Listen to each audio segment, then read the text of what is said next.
#1 best-selling author, Erik Qualman. Most of you know me as, I didn't say motivational speaker. I've been there for at least 40 to 50 years, and what I've read, I'm old, man. I can't get the lines right. Welcome to today's 7 Super Tips. I'm your host, Erik Qualman. Most of you know me as Equalman. On today's show, we are going to learn from American journalist, motivational speaker, and long-distance swimmer, Diana Nyad. I was so lucky to meet her at an event. We both spoke on stage right after each other in Atlanta, Georgia. But then I got to spend time with her after hours, after the event.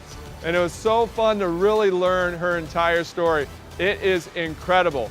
Think about it. She swam for basically 2 days from Cuba to Miami. No cage, sharks all around her, jellyfish. And she did it at the age of 60. She swam for 2 days with all this stuff going on around her. So without further ado, here she is with 7 super tips. When I turned 60, the dream was still alive from having tried this in my 20s and dreamed it and imagined it. The most famous body of water on the earth today, I imagine, Cuba to Florida. And it was deep in my soul. And when I turned 60, it wasn't so much about the athletic accomplishment. It wasn't the sort of ego of, I want to be the first. That's always there and it's undeniable. But it was deeper. It was, how much life is there left? Let's face it, we're all on a one-way street, aren't we? And what are we going to do? What are we going to do as we go forward to have no regrets looking back? And all this past year in training, I had that Teddy Roosevelt quote, to paraphrase it, floating around in my brain, and it says, you go ahead. You go ahead and sit back in your comfortable chair, and you be the critic. You be the observer, while the brave one gets in the ring and engages and gets bloody and gets dirty and fails over and over and over again, but yet isn't afraid and isn't timid and lives life in a bold way. And so, of course, I want to make it across. It is the goal. And I should be so shallow to say that this year, the destination was even sweeter than the journey. It would be silly for me to look out at you, San Francisco, peace out, and try to give you any advice how to live your lives. Clearly, you're type A personalities. Accomplishing, achieving, but I'm living proof, and my team is living proof that whether it's your profession and you're up against it and the innovations that you want so badly to push through, or being stymied in some way in your personal relationships and your health, if you want to reach that other shore of yours, you will find a way. I don't know if you're familiar with the Henry David Thoreau quote, but this past year it has rung true for me so profoundly. And it goes something like, when you achieve your dreams, it's not so much what you get. And my goodness, how humble could I be as to what I've been getting this last year. And the end of that quote goes, when you achieve your dreams, it's not so much what you get, it's who you become.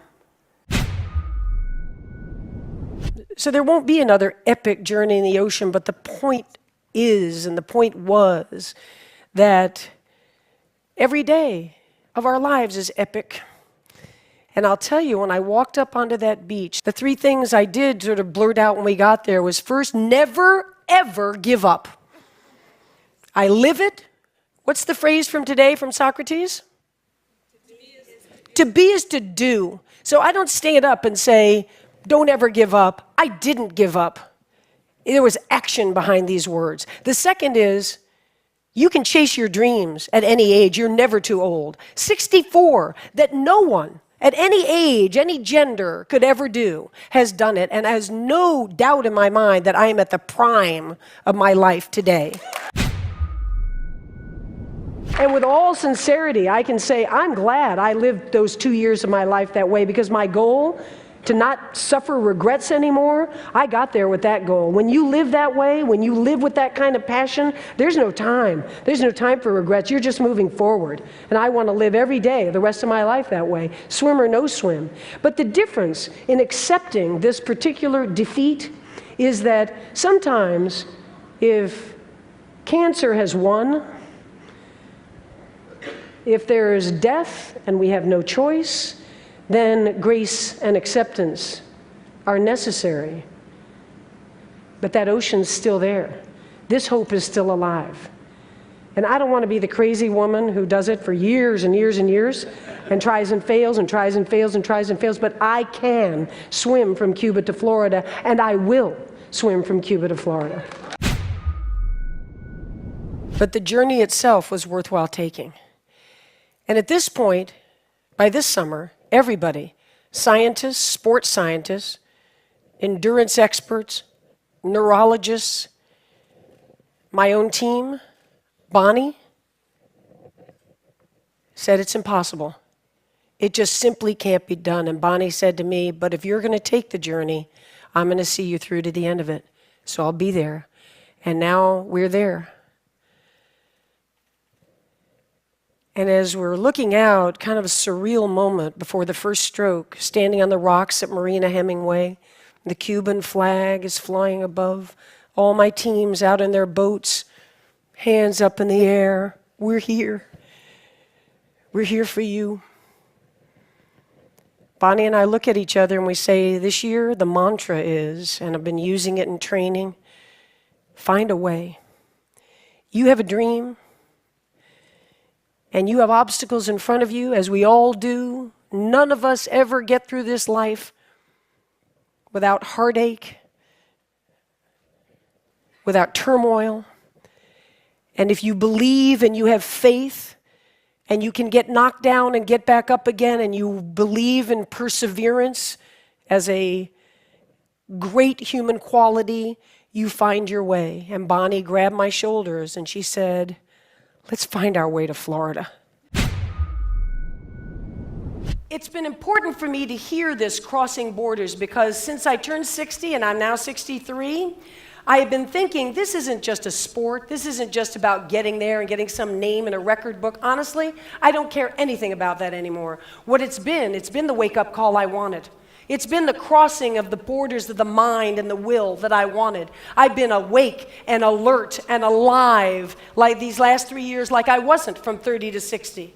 And so when I get done this time, I'm going to make the promise to myself, when I see those condominiums on that Florida shore, this time, and I go off to live the rest of my life outside of sport, now I'm going to remember every day to feel that commitment, to put it towards something, to live alive and alert. And I want to leave you with, I don't know if you know the American poet, Mary Oliver. I don't know if you know her, but she has a phrase, and it made me think again of Anwar this morning, looking out like this. Are you crossing borders? How about you? He said, how about you? How about you? How about you? Well, Mary's phrase goes like this. So, what are you doing with this one wild and precious life of yours? So it's not to judge, but now that Stefan's put out the phrase, I've decided that's what I'm doing with my life. I'm crossing borders. And I started grappling with this existential angst of what little I had done with my life. It wasn't the resume of, breaking this record here. It was more like, who would I become? How had I spent my valuable time? How could this have gone by like lightning? And I couldn't forgive myself for the countless hours I had lost in negative thought. All the time I had spent beating myself up for losing my marriage and not stopping the sexual abuse when I was a kid, and career moves, and this and this and this. Just why? Why didn't I do it better? Why? And then my mother died. at 82. And so I'm starting thinking, not only am I not happy with the past, now I'm getting choked with, I've only got 22 years left. What am I going to do with this short amount of time that's just fleeting, and I'm not in the present whatsoever? And I decided the remedy to all this malaise was going to be for me to chase an elevated dream, an extreme dream, something that would require utter conviction and unwavering passion. Something that would make me be my best self in every aspect of my life, every minute of every day, because the dream was so big that I couldn't get there without that kind of behavior and that kind of conviction. What an incredible story. What a blessing that I was able to meet her personally. Just think about it. She swam at the age of 60 on something that everyone thought was impossible, on something that she already failed several times. In fact, almost died trying to do it earlier in her younger years. And yet, at the age of 60, she knew it was in her heart, I need to do this. So remember out there, it's about failing fast, failing forward, failing better. And the other thing that's inspiring about her, it's never too late to start. Everyone thinks it's all about if you're 20 or 30. You can do it when you're 60, just like she did. So anyways, I hope you're inspired today from her 7 super tips. I hope you hit the subscribe button to make sure you don't miss our next episode, because this show is all about unlocking and unleashing your inner superpower. I'm your host, Erik Qualman. A lot of you know me as Equalman. Until next time, remember, it's not what we take from the world, it's what we leave behind. The sign was faded, it was rusty, definitely been there for at least 40 to 50 years. But what caught my attention, I already said that once, right? For those that don't know, the microphone's hidden right here. I don't have a bump on my sternum. Well, I do, but not that pronounced maybe.